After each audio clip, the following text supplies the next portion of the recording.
ఆనంద సద్గురు సాయినాథ్ మహారాజ్ కి జై. మహద్గురు మహద్వాక్యాలు.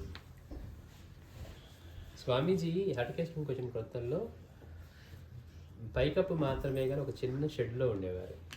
అంటే ఈ సున్నిపెంట ఆశ్రమం వేలేప్పుడు అక్కడ ఒక చిన్న పాడుబడిన అలాంటిది చిన్న. ఒకరోజు స్వామీజీ తమ భక్తులు ఒకరింటికి విచ్చేసినప్పుడు వారి దర్శనార్థమై అక్కడికి వచ్చిన మరొకరు, Swamiji may come to your ashram అని అడిగారట. స్వామీజీ నేను మీ ఆశ్రమానికి రావచ్చా అని అడగగా స్వామివారు definitely I'm inviting you with open heart and open heart అన్నారు.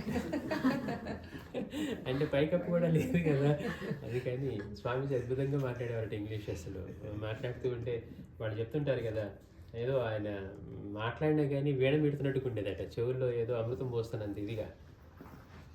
అందులో స్వామీజీ అంటే definitely I'm inviting you with open heart and open heart. తప్పకుండా మేము మా హృదయాన్ని కుటీరాన్ని తెరిచే ఉంచాము అని చతురోక్తిగా సమాధానం చెప్పగా అందరూ హాయిగా నవ్వుకున్నారు.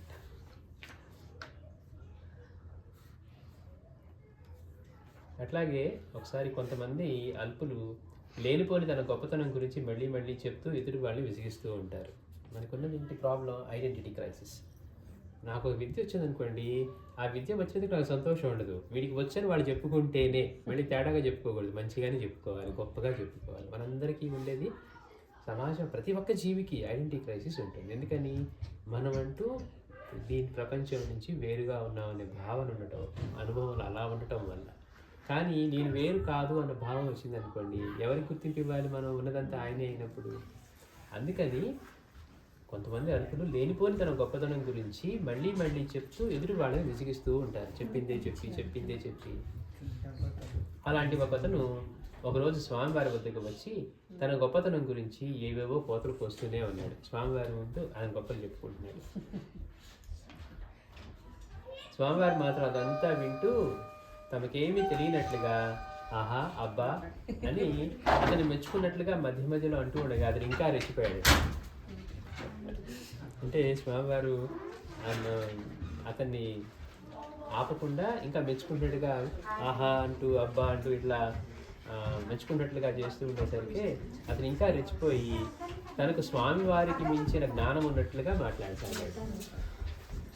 ఇలా కొంతసేపు గడిచాక అతను తానేదో సాధించినట్లుగా మాటలాపి గర్వంగా స్వామివారిని చూడగా ఆ చూపుకి ఏమిటో అర్థం, ఆ చూపునకు అర్థమేటో తెలిసిన స్వామివారు అప్పుడు చూడండి, ఆయన అంత ప్రేమగా సరే అతన్ని ఏమి నిర్బంధించకుండా మాట్లాడకుండా చేయకుండా ఓహో అలాగా అబ్బా ఆహా అంటూ ఉంటే ఇంకా రెచ్చిపోయి చెప్తున్నాడట. అంత కొంచెంసేపు అయిన తర్వాత ఆపేసి స్వామివారి వైపు చూసి స్వామివారి కంటే ఏదో ఎక్కువ జ్ఞానం ఉన్నట్లుగా మాట్లాడుతున్నట్టుగా స్వామివారి వైపు ఒక చూపు చూశారట. అప్పుడు స్వామివారి అర్థం చేసుకున్నారు అతని యొక్క ఇది చేసుకొని, అబ్బా మీకు చాలా విషయాలు తెలిసే, చాలా బాగుంది, తమలాంటి జ్ఞానులను కలవడమే మహద్భాగ్యం అన్నాడు స్వామివారు అని. కానీ you know only exaggerating but I know the exact thing అన్నారట.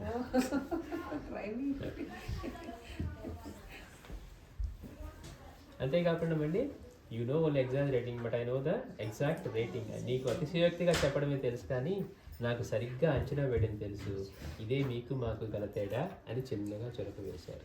అంటే అంతటి పూర్ణస్వరూపం మీద కూర్చొని మనకి మాట్లాడటం వస్తే అసలు ఆ మాట ఎలా పుడుతుందో కూడా తెలియదు మనకి. నేను మాట్లాడుతున్నా అనుకుంటాం కానీ అసలు మాట రావడానికి ఎంత క్రియ జరుగుతుంది, ఎక్కడ తలంపు వస్తే, ఎక్కడి నుంచి శబ్దం బయటకు వస్తుంది, అసలు ఎన్ని జరిగితే, నాలుగు ఎన్ని రకాలుగా అది తిరిగితే. చూడండి, ఒకసారి పొరపాటున మనకి నాలుగు తడబడితే ఆ అక్షరం మారిపోతుంది మన చేతిలో లేకుండానే.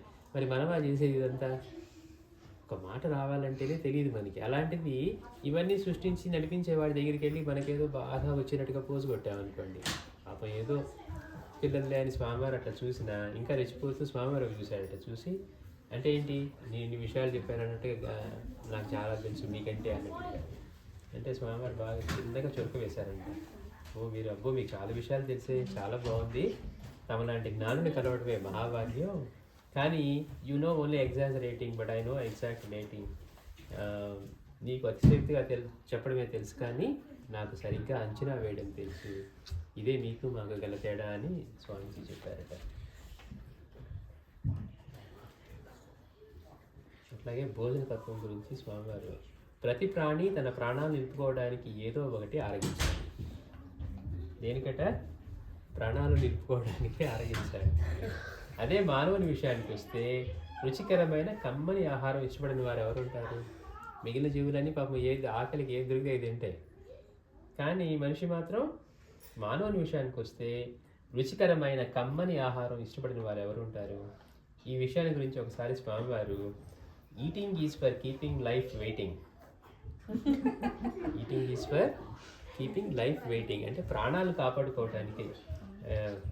కాపాడుకోవటానికే భుజించాలి, తినటం ద్వారా లైఫ్ని ఉంచడం కోసం అని అన్నారు. అలా మరొక సందర్భంలో వారు intake of food should be light to get light for a light.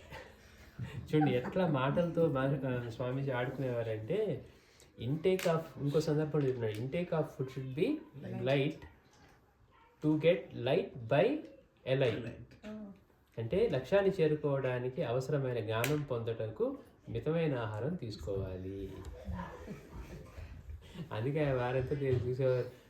స్వామివారికి పెడితే ఆయన తింటున్నట్టుగా ఉంటే అన్ని బయటకు ఆశ్రమం అయితే అన్ని తింటూ ఇట్లా పక్షులకి అట్లా విసిరేస్తూ ఉండేవారట. ఇప్పుడు మన మాస్టర్ గారు కూడా చెప్తారు ఇట్లా మహాత్ముల గురించి, పాకలపాటి బాబు గారి గురించి చెప్పినా, సాయినాథుని గురించి చెప్పినా, బాబు గారు కూడా అంతేనట. మాస్టర్ గారు వెళ్ళినప్పుడు అన్ని ప్లేట్లో పెట్టి అన్ని తీసుకురమ్మనేవారట. కానీ అంత మాస్టర్ గారు తింటారు చూస్తే ఆయన ప్లేట్ అట్లానే ఉండేవాడు, ఏవో ఊరికే పేరుకి తిన్నట్టుగా అంత లైట్గా తినేవారు. ఇట్లా వీళ్ళందరూ కూడా బాబా దగ్గరికి వస్తే ఎంత భిక్ష చేసుకొచ్చినా అన్నీ పంచిన తర్వాత 3 ముద్దలు. ఎంత అద్భుతం వాళ్ళది. అందుకని eating is for keeping the life waiting, ప్రాణాలు నిలుపుకోవడానికే భుజించాలి అని అన్నారు. అలానే మరొక సందర్భంలో వారు intake of food should be light to get light for a light. లక్ష్యాన్ని చేరుకోవడానికి అవసరమైన జ్ఞానం పొందుటకు మితమైన ఆహారం తీసుకోవాలి అని బోధించారు. శ్రీ సచ్చిదానంద సద్గురు సాయినాథ్ మహారాజ్.